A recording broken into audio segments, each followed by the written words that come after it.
భగవంతుడి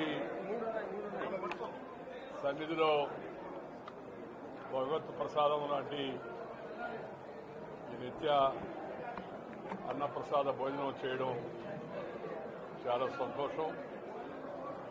భోజనం రుచిగాను శుచిగాను ఉంది, అదే చాలా ముఖ్యం. దాంతోపాటు చాలామంది భక్తులు స్వచ్ఛందంగా ముందుకొచ్చి వాళ్ళు కూడా ఈ యొక్క కార్యక్రమంలో సేవ చేయడం అవుతుందో అది కూడా సంతోషించదగిన విషయం, అనుసరించదగిన విషయం.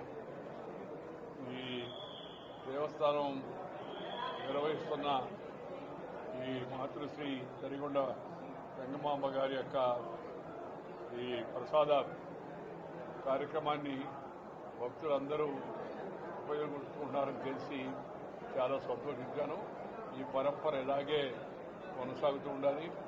ఈ కార్యక్రమానికి కూడా చాలామంది ముందుకు వచ్చి కూరగాయలు అదేవిధంగా మిగతా అవసరమైన వస్తువులు కూడా ఇవ్వడానికి ముందుకు వస్తున్నారని, కొంతమంది నిర్వహణకు అయ్యే ఖర్చు కూడా పెట్టడానికి కూడా ముందుకు వస్తున్నారని, అది వాళ్ళకి జీవితంలో లభించిన ఒక పవిత్రమైన అవకాశం. అలాంటి అవకాశాన్ని ఉపయోగించుకునేందుకు ఇంకా భక్తులు ముందుకు రావాలని చెప్పి నేను కోరుకుంటున్నాను.